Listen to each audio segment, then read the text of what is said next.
Red teaming.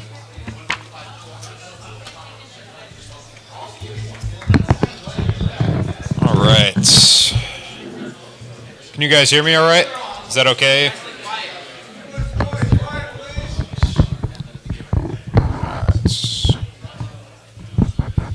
All right. Can you guys hear me okay? In the back, I hope. I'm going to try not to slouch here. So, as was said, my name is Robert Wood. I'm going to be talking to you guys about a kind of, not necessarily anything groundbreaking here, but just expanding on what a lot of existing industry approaches to red teaming is. So I am the practice director at Cigital for our red teaming assessment services.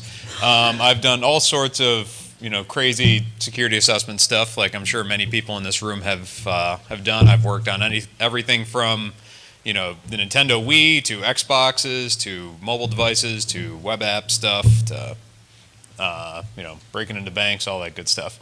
So that is me.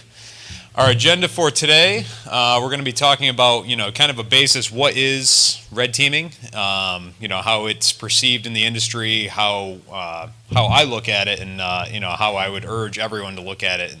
And we can of course chat about that. If anyone has any questions throughout the talk, just feel free to raise your hand and interrupt me.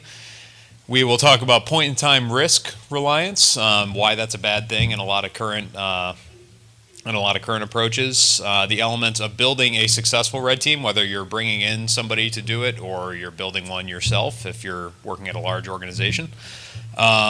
Bringing software into the mix, we'll talk about why that's important, and we'll talk about the concept of continuous red teaming, what it is, why bother, that kind of stuff. So, getting started, what is red teaming really? So it's essentially, as opposed to a traditional penetration test, which everyone's familiar with penetration testing. We're going to look at a target, whether it's a web application, whether it's a mobile device, whether it's some kind of network, and we're essentially going to take that target and we're going to attempt to identify every kind of problem, every bug, every flaw, every kind of vulnerability that we can relative to that target. Red teaming, on the flip side, is a goal-based testing process. We're essentially emulating an adversary, a real-world adversary. And ideally, we want it to be more of an organizational assessment as opposed to targeting that one specific thing, be it the game console, the mobile device, whatever it is. Moving past that, we're going to be identifying how an organization responds to a simulated attack. So obviously, we're simulating what should be a real-world attack, but of course, we're controlling it in a very, at least we think it's predictable manner. The organization is not going to find it so predictable. We're also going to bring in a lot of different elements of an organization into the testing picture. So how their employees fit into the organization, how their network supports different business processes, various software that they're releasing themselves and or are supporting critical portions of their business, and also physical facilities, all that good stuff. And ultimately to essentially sum up what red teaming really is, we're going to evaluate how an adversary will actually attack any given goal. So an adversary doesn't really care about finding cross-site scripting on some website. They care about using that cross-site scripting or whatever vulnerability it is to accomplish some goal, whether it's get access to customer data, whether it's cause a denial of service condition, whether it's whatever their goal is. They care about using the vulnerability to achieve some goal. So this graphic, I hope you guys can see it okay. It kind of, it's a little bit jumbled, and I apologize for that. But essentially, I'd urge you to think about a red team assessment as sitting on top of any given testing activity. So if we think of any of these silos on the bottom here as a basic testing activity, so we have some web application stuff, we've got network stuff, you've got physical facility testing, social engineering testing, and the list goes on. Essentially, you can go from a very basic type of assessment to a very advanced type of assessment in that specific target. And any of these silos might represent a penetration test on, or a security assessment going from a, maybe a vulnerability scan or an audit all the way up to a full-blown penetration test.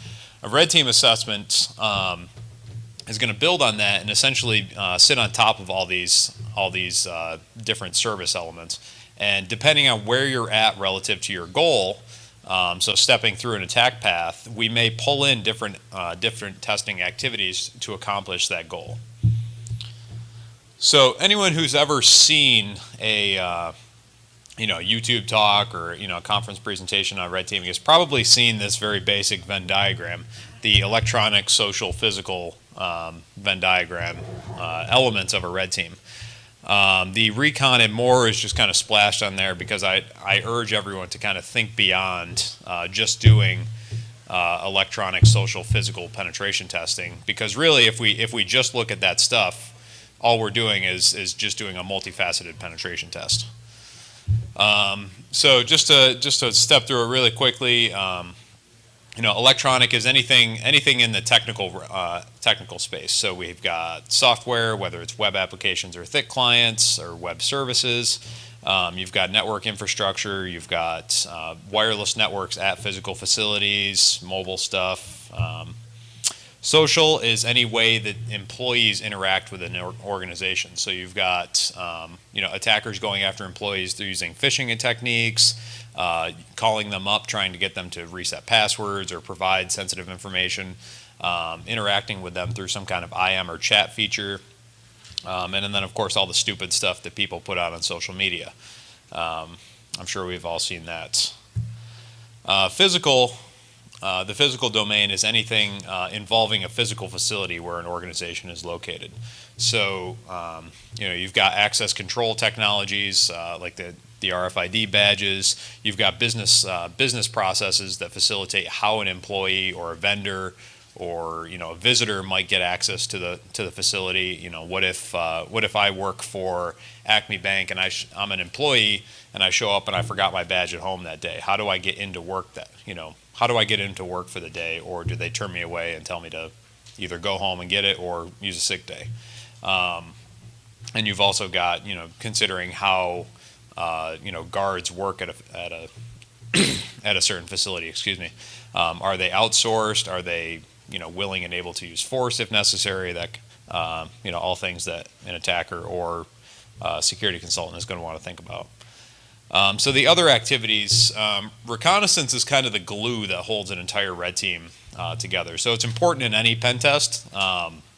Getting into a red team, it becomes way more important. Essentially, with real adversary emulation, you've got attackers constantly kind of profiling your organization. Studying you, learning about you, monitoring changes, things like that. So, if we want to effectively emulate them, we have to do a lot of reconnaissance ourselves. And there's a lot of good tools and frameworks and stuff out there to facilitate that. Essentially, just information to get you started. Business process analysis. So this is really looking at various processes that support an organization, whether it's how do they issue or onboard new employees? How do they do employee or employee or customer password resets? Are there strictly technical processes for doing this, or can you involve like a customer service rep? Looking at threat intelligence and threat modeling. So this is where, if we're emulating a very specific threat, be it a criminal organization or one of the hacktivist groups, or a rival competitor or a rival company, something like that, we want to look at what are their capabilities, what are their objectives, what kind of visibility do they have into the organization, and then we can kind of use all of those antecedent conditions to predict attacks.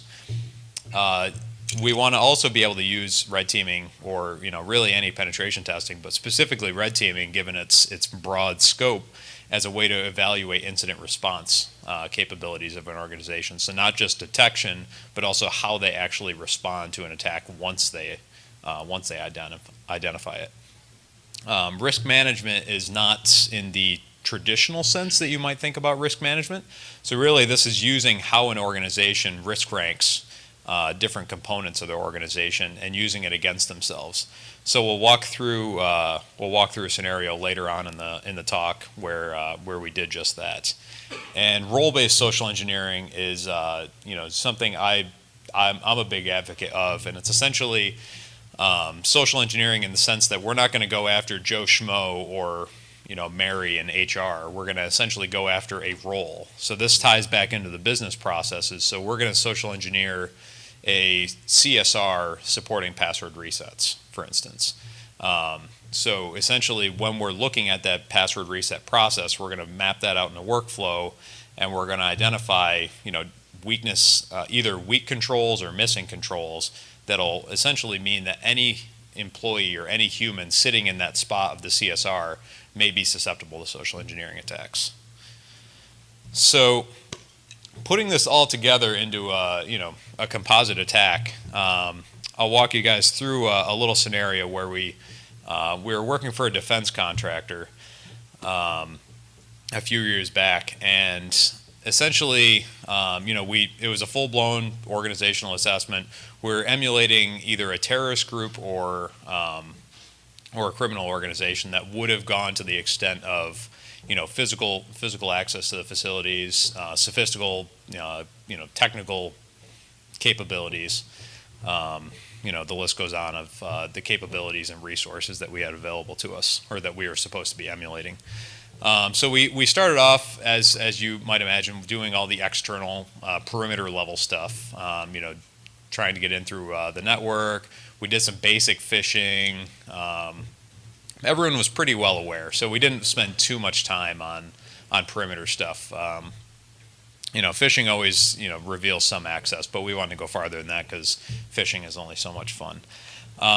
So we showed up. We did a few physical, we did some recon on their headquarters, which was up in San Francisco, and looked at a few offices that they had spread throughout the city, and we decided on one ruse that we really liked, which is where the FedEx stuff comes into play.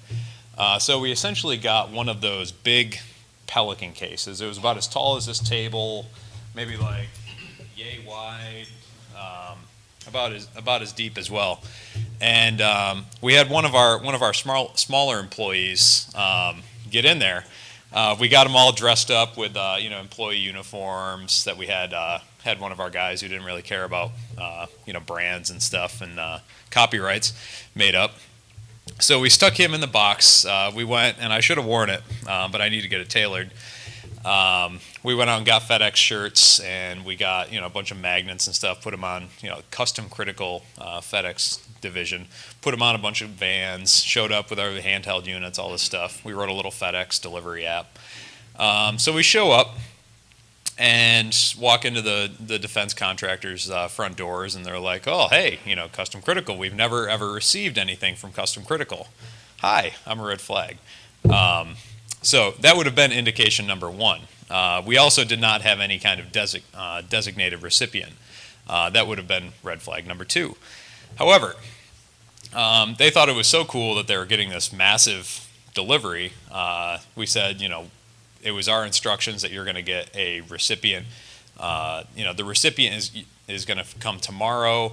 You'll have keys to this to the locks, the dummy locks that are on the front of this thing.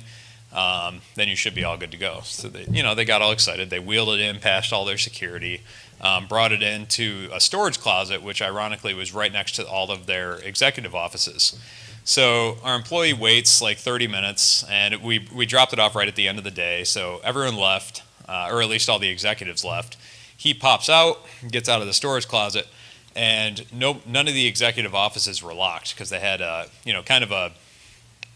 the eggshell approach to security. So the hard perimeter, soft GUI inside. So once we were inside the facility, you could kind of roam free. And this was only the case in their headquarters, which of course there was no network segmentation across offices, so it didn't really matter. So he pops into each of the executive offices, plugs in a bunch of the POEM plugs under each executive's desk, And so we had a team out in the parking lot who were, we started doing some network testing with this access. They didn't have any kind of controls that prevented us from getting shells, so on and so forth. So we did some scanning, didn't really reveal anything too useful, but we found one application that appeared to be homegrown because it looked like it was from the 1990s. And so we started looking at it, and there was some messaging on the front page that indicated that it was used for all their operational command and control.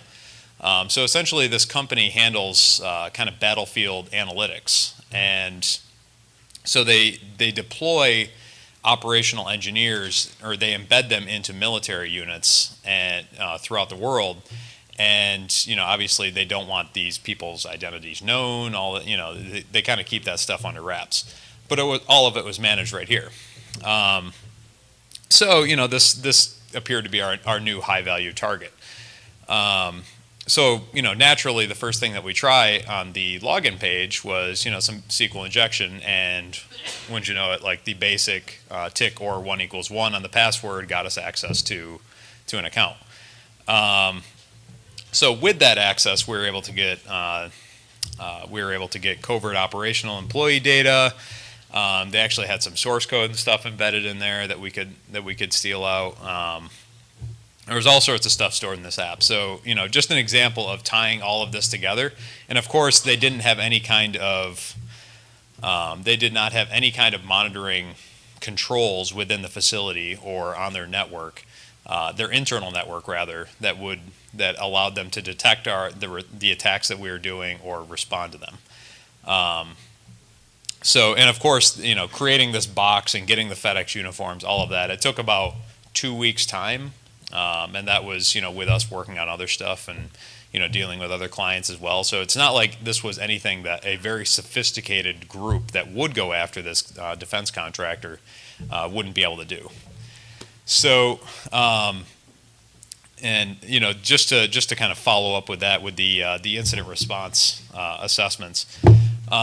Essentially, you always want to be able to work with your client sponsor, whether it's a high-level executive that knows about the red team initiative going on. You don't want to work directly with the incident response teams or the IDS and application monitoring teams, the log monitoring teams. You're essentially evaluating their effectiveness. So you don't want to tip them off that you're about to launch some big attack. You don't want to just click scan on a scanning tool and just let it go, because all that crap's easy to identify. On your end, you always want to, because a lot of this happens in production, just to kind of cover yourself and also to tie back into their detection capabilities. You always want to log all your your source and target data, what kind of tests you're doing at the time. How things respond, just kind of take notes. You can do it in a nice little spreadsheet format, whatever tickles your fancy. But kind of log how things are responding to the attack. If you poke something, how does it respond? And of course the same. Yep. Do you recommend having traffic analysis logs on that as well? Yes. So.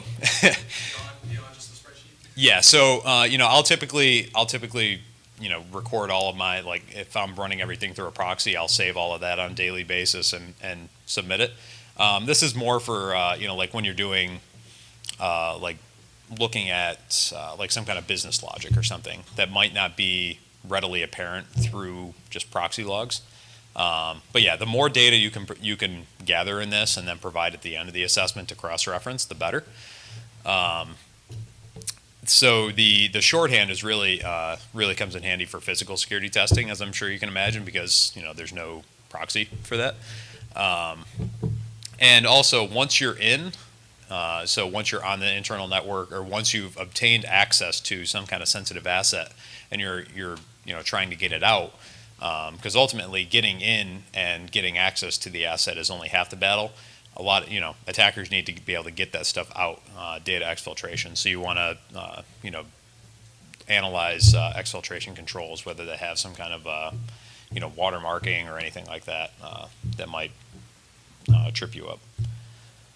So the existing industry approach, this is sadly what it looks like in a lot of cases. So if you go out and you're looking at YouTube talks, anything like that, a lot of it breaks down to MSF update, create some kind of loaded up PDF or something, combine that with a phishing attack, and maybe you show up on site and drop some USBs in the parking lot, and that's about it. And then they'll write up a report and say we popped some shells, we're awesome, and then they'll have their finance guy send you an invoice. Just a quick question, and you may be answering this later, but how did your employee get out of the situation of the office? Oh, he just walked right out. He was wearing the. So the question was, how did our little guy who we stuffed in the box get out of the office? Because he was wearing the employee uniform. It was essentially just a jacket. That was, in their case, essentially as good as a badge once you were in. So he was able to just walk out the front door and meet us at the pizza place, and we celebrated. So can anyone tell me what is wrong with this approach? Just at first glance, what would you, what pops out at you as, what comes up short? It's siloed. It is very siloed, very short-sighted. So essentially, beyond that, a lot of attacks today take place at the application layer. So if you think about software and how we use software in today's world, so you've got all the Internet of Things, you've got mobile apps, you've got all this, like if you were to steal my phone, and please don't attempt to steal my phone, but if you were to steal my phone and you were to get access to any number of the passwords and stuff that may be cached or whatever all these apps do, there's a lot of sensitive stuff that gets controlled and handled by software nowadays. So it's our banking information. You've got SQL queries kind of going into databases, fetching data, displaying it back to us. All this crazy stuff. And ultimately relying on very quick win techniques like popping a shell on some random employee's box, or getting one low-hanging fruit password from an employee in a phishing attack. That stuff doesn't really tell us much about the overall security posture of an organization. So if you've got a 50,000 employee company and I'm able to get Mary in HR's password, but I can't do anything with it, then it's not that useful from an attacker's perspective. And ultimately, that approach also doesn't really tell us how an organization responds to an attack. So, in doing these things, it's definitely an ego boost to get in and do some cool things and prove that we can steal a bunch of stuff or break into a bank, whatever. It's cool, it's fun, but ultimately we're doing it to help make organizations more secure. Whether you're doing it internally, making yourselves more secure, proving a point, whatever. You want to be able to improve after the fact. So, and part of that, of course, is in the incident response. And also, we have no understanding with just looking at the network and social layers. We have no understanding of how an application portfolio fits together. And again, I'll get to that with the risk management scenario later. So, I won't read this to you, but this would essentially be an example of a reliance on point-in-time risk scenario that might be used in a red team assessment. So this is like the traditional approach for a lot of firms, unfortunately. So setting up a successful red team. So I mentioned earlier the threat modeling. So always consider the threat model and the threat actors when you're doing these kinds of assessments. So we do it in a lot of cases with penetration tests, but I would urge you to take it a step further. And so when you're scoping out these kinds of assessments, you don't want to just be thrashing around looking for problems, because then we shift into the world of just basic penetration testing. We want to essentially start with the assumption that we're going to emulate a very specific adversary. Again, the criminal organization, the rival company, something like that. And then we consider what that objective or what that actor's objectives are. Whether it's steal IP, whether it's steal confidential customer data, source code, whatever the case may be. We also want to map that to that specific threat actor's capabilities, and then we want to further map that to actual risks that we identify throughout the course of the red team assessment. So, having all of that stuff laid out in a matrix allows us to essentially have a little bit of traceability to identify, very high likelihood attack paths that have a very high likelihood of occurrence. So, an attacker wants to do this, they can do this, and all of these things have, we've identified all these things that could go wrong and are wrong with your organization.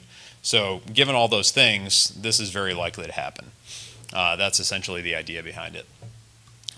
You also always want to consider business goals and risks when doing these kinds of things. So this is a really good scoping activity to handle right up front. So, what is the business hoping to accomplish from this? What are their overarching business goals? Maybe it's provide a secure platform for, people to log in and play games, or, provide the U.S. government with the most, cutting edge research, or, whatever the case is. And then you want to create risks that directly impact those goals. Moving beyond that, you always want to consider the bigger picture for any risks that are involved. So this is more or less along the lines of identifying security-related themes. So if I identify repeated instances of, let's say, SQL injection throughout an organization, try to think about what the impact of any given successful exploitation of that SQL injection is, how that affects the organization as a whole, and not just that one application that you're targeting. But then what are the possibilities, or what is the possibility that SQL injection, or lack of input validation, or escaping, or any other controls exists throughout the organization? So look for these themes and see if you identify a couple of issues, if you can extrapolate that and say this appears to be an issue across your entire organization, because a lot of these bigger organizations with 5,000 applications, you can have a very broad sweeping impact when you find these kinds of things. So we already kind of touched on this a little bit with the attack surface and threat analysis, so I will not drill down into this. And we also kind of did that. Sweet. Does anyone have any questions up to this point?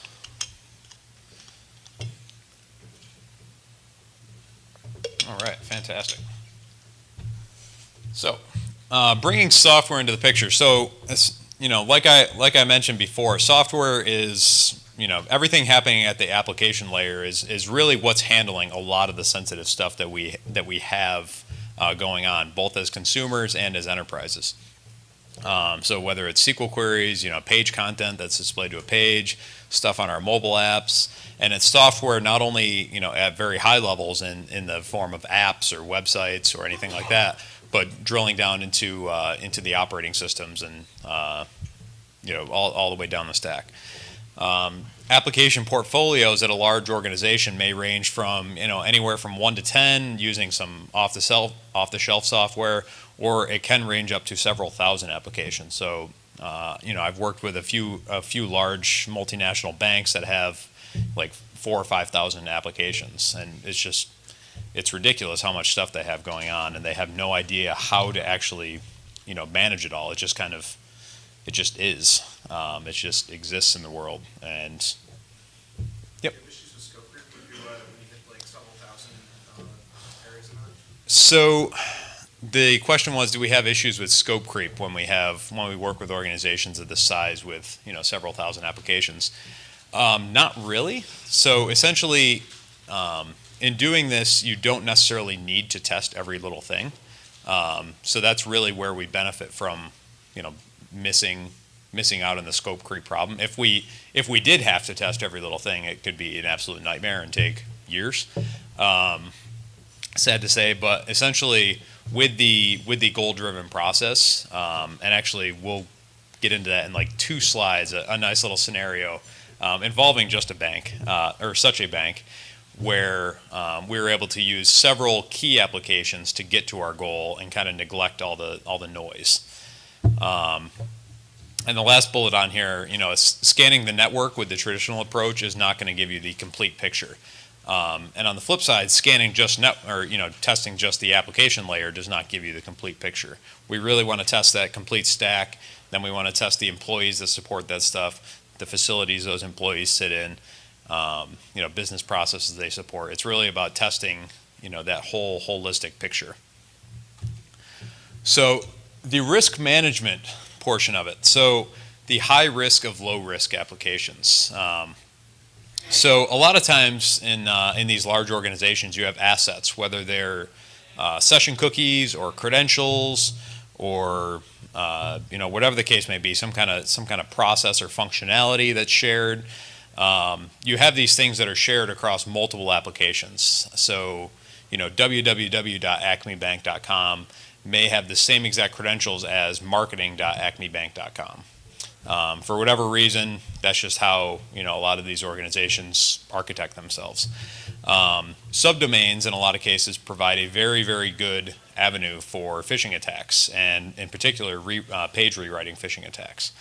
And also cross-support customer support roles can also come in very handy in these kinds of assessments. But essentially, in going after risk management approaches, essentially what we're doing here is taking the way that an organization risk ranks their applications. So in the Acme Bank scenario, we've got www.acmebank.com may be their flagship app. That's where they put all their time, their money, their effort in securing and having all their defenses.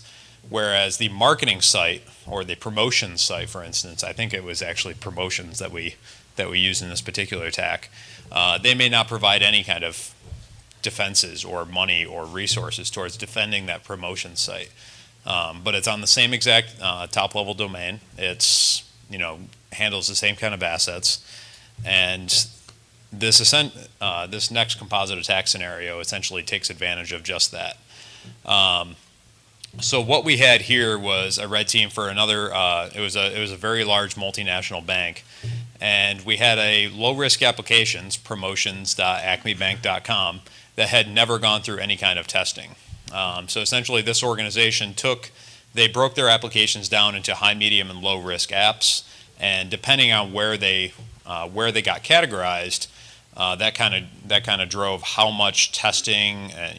So if they were a high risk app, they had to go through several stages of static analysis, and then a pen test, and then make sure any high and medium issues were remediated prior to push to production. And it was a very kind of hands-on, detailed process to get an app into production. A medium risk app was a little lower, and a low risk app was essentially people could just write whatever they wanted and publish it.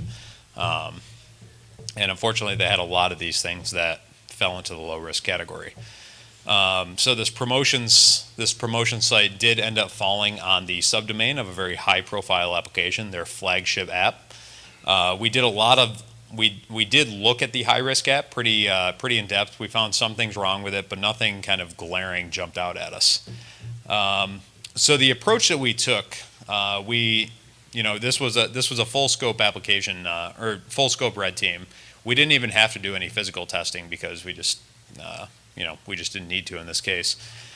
So what we did was, prep for a social engineering attack. We found a whole bunch of employee names, took advantage of their mail servers. The fact that we were able to send mail from their mail servers, it didn't validate anything.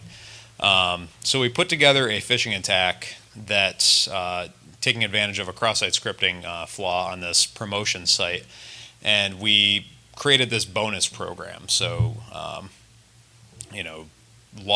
browse this site. We're rolling out a very kind of first stage bonus program.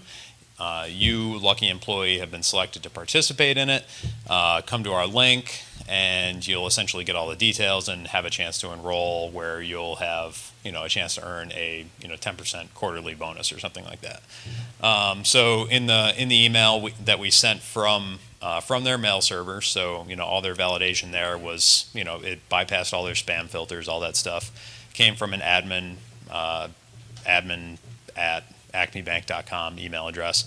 Redirected them to our promotions site, exploited the cross-site scripting, and of course all of their session cookies and whatnot were not using any of the HTTP only flags. They were all scoped to the parent domain, all the stuff that would normally be ranked as probably a low or medium risk in a very targeted assessment. And if these same things were flagged on an assessment of just promotions, would probably have never ever been fixed, or nobody would have even cared about it, obviously, because the thing was never even tested in the first place. But so the cross-site scripting payload posts all of that stuff to our servers, and then rewrites the page and displays them with kind of some info about our bonus program, and a place for them to give us their domain credentials. So we captured a lot of people's domain credentials. We got probably like four or 500. I want to say a little over 500 domain creds and subsequent session cookies, and we attempted to then get onto the VPN with these. So the VPN for all employees was guarded by multi-factor authentication. So we kind of hit a dead end with that. Through some other recon, we found an admin VPN, which did not, for some reason, enforce multi-factor authentication. So fortunately, some of the credentials that we ended up collecting were did fall into the admin category. So we were able to get access to the admin network through this admin VPN with those credentials. Once we had that level of access, we found that there was a bunch of internal apps also on that same top-level acmebank.com domain. And essentially, we were able to use those session cookies to bypass internal multi-factor authentication portals and get access to all these internal money trading and customer support type of applications. And we found that we were able to transfer money, we were able to modify customer records, do all this crazy stuff on their internal network, just as a matter of attacking this low risk application and using that to kind of pivot our way through this organization. So it was kind of a bad day for them, but they learned a lot, so that's good. And of course, throughout that entire thing, they had zero detection mechanisms. Go figure. Because of course, when we were attempting to get access to the admin VPN, we had no idea who was actually admins. So we went through maybe like 80 logins before we found an admin VPN, and of course, nobody shut us down, anything like that. So, the concept of continuous red teaming is something that really interests me, and it's essentially building on the idea from all the continuous network scanning that guys like Tenable are offering, the continuous application scanning that people like Veracode and White Hat and HP on Demand are offering. So it's essentially bringing in the holistic testing process that is red teaming, at least from a remote perspective, and combining that with the continuous testing processes that all of these different services and vendors offer. And it's not something that is even close to being built as of right now. We're still trying to wrap our heads around it. I just want to introduce it to all of you guys in case any of you guys are like, hey, that is an awesome idea. I think I can build that way faster, and you just go do it. Because personally, I think there would be a lot of value in having something like this available to people. And I personally would love to have it open sourced. But essentially, continuously monitoring how an organization, the kind of press that goes out to an organization. So all the elements of open source reconnaissance. So press that drives attention from a hacker. Changes in network devices. So incorporating all of the network scanning, so we can identify old patches, missing updates, changes in configuration sets, things like that. Doing this, we can evaluate risks as they come out over time. So we can, in a production environment, we can detect changes and risks, new vulnerabilities, much closer to real time as opposed to waiting for a pre-scheduled pen test to occur on, said device.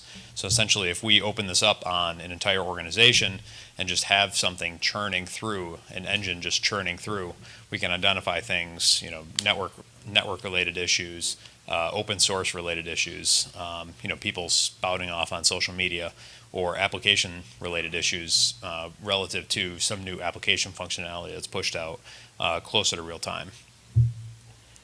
Yep. No, no worries. Aside from like social media and more sense stuff that's harder to really mine as well, but like the patching updates and stuff like that, how would you characterize that as something different than like just what you call security engineer or ops team should do?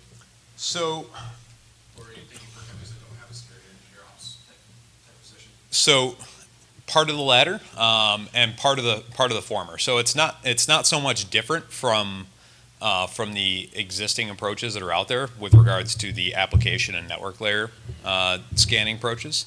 So essentially, what the vision is combining those two things as well as the reconnaissance. So that way we get that holistic perspective. So really, what we end up with right now is some ops person or some kind of consultant running just a network tool, or you have like Qualys doing continuous monitoring, and all that stuff goes into one bucket that maybe one person in an organization gets to look at. Then you have another team or consultant or appliance doing application layer stuff that goes into another bucket, and only a few people have access to that. And you don't get to put any of this into the bigger picture because a lot of times these big organizations just don't talk. Network people don't want to talk to software people. Software people are like, the hell with you, network people. We're not talking to you. We're not sharing our results with you.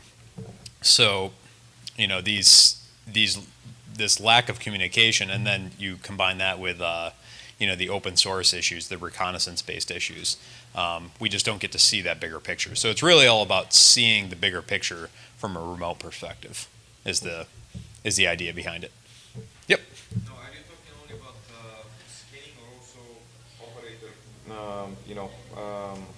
operations, basically seeing something new showed up in the environment, exploiting it, owning it? So the idea was to have a continuous scanning engine. So scanning is a good part of it, but of course that's all automated.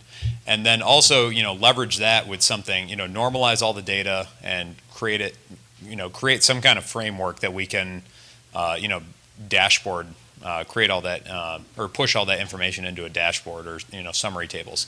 And then on top of that, give consultants or a red team, for instance, a platform for collaborating and kind of consuming those results. And if they see something that's a string that's worth tugging on, give them an avenue to like a Cobalt Strike kind of collaborative testing environment. So bringing that 1-2 punch. Have you looked at how you're going to monetize this? Because the problem is, how do you charge the customer? I have from no one idea. end, and from another end is how do you account for the hours of those? Because I'm trying to solve the exact same problem right now, and So we've considered, of course, like I said, this is so far beyond, anything that's even ready to be monetized or built or ready for rollout. It's more or less an idea. But we were thinking about like a one-time cost, well, not one time, but a recurring subscription model.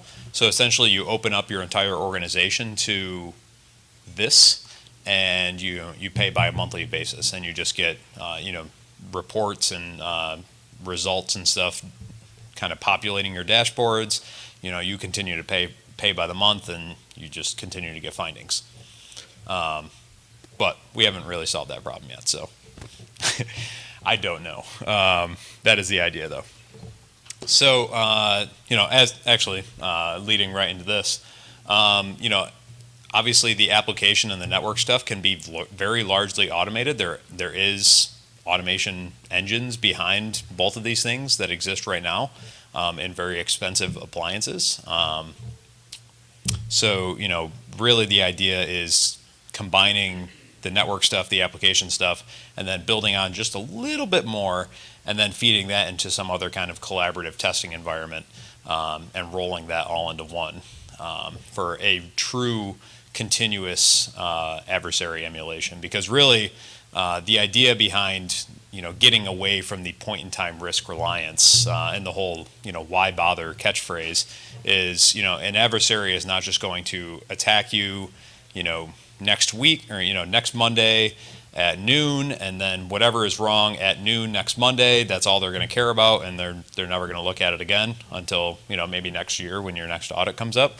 They're going to be looking at you all the time. If they really are, the true advanced persistent threat type of adversary, they're going to be looking at you, next Monday, next Tuesday, next Wednesday. They're going to be looking at you over time, and they're going to constantly be trying to find that that path of least resistance into your organization. So it's essentially trying to push the envelope, getting into that true continuous adversary emulation. And it looks like I rifled through these a little faster than I normally do. So if anyone has any other questions, feel free to let me know, or I will be around. Yes? So Chris Nickerson said in the course of red teaming, he's had the cop shatter his orbital. Have you ever had anything go wrong or any law enforcement encounters? Yes. Sadly, yes.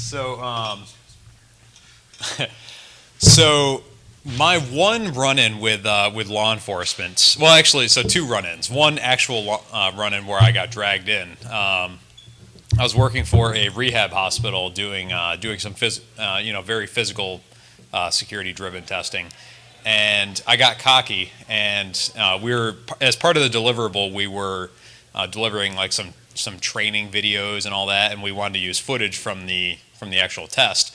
And on several occasions that we had gotten in on previous occasions, we had, of course, equipment failures because my boss is cheap and bought cheap stuff. So this was at my old company, by the way. So it was up in some place in New York, some remote place in New York. And so the third time I got in, we ended up having successful equipment. We were just using button cams.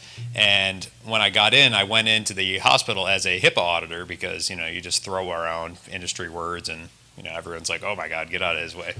And so I go around and I'm like kicking people out of offices and, letting me get on their network connections and use their laptops and, just acting like an authoritative, force going around the place.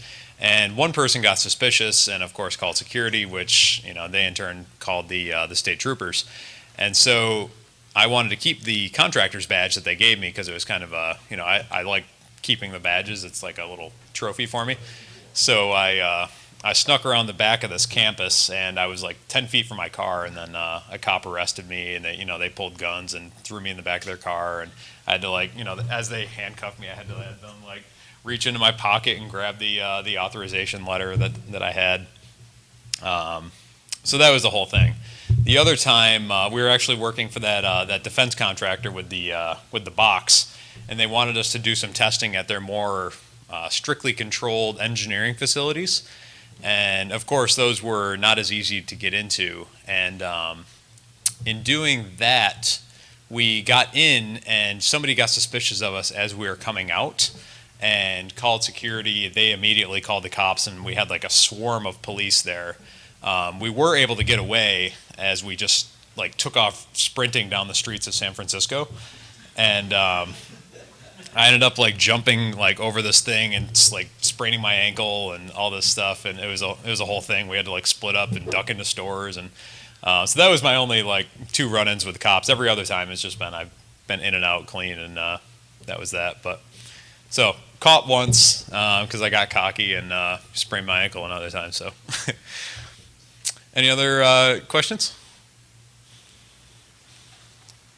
All right, cool. Thank you. Hope you guys enjoyed it.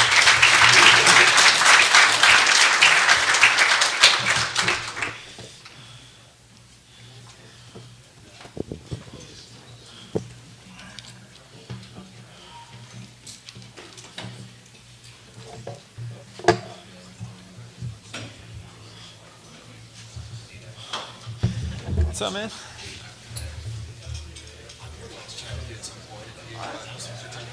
Now-ish or Yeah. later time. Yeah, I'm sticking around right now. So. And this stuff that for some reason we just have to wait in our security. That's very rare. No, it's weird. We do vendors go and ask this question about like major security contractors. Yeah, the radio. Yeah.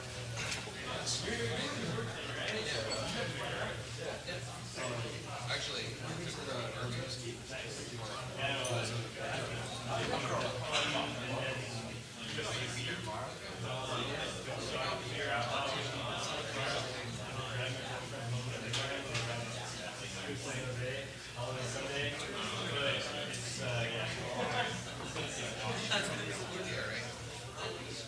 Yeah, he's gonna bring something.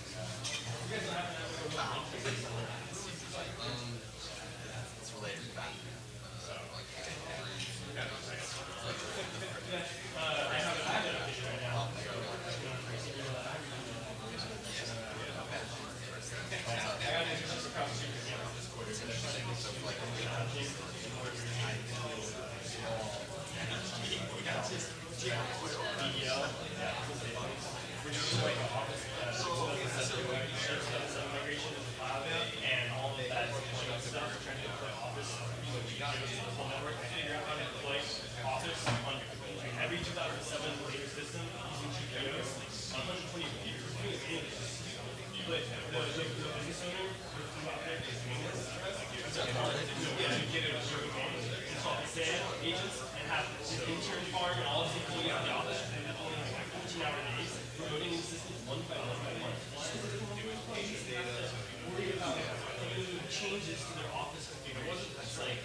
Nothing more than waiting.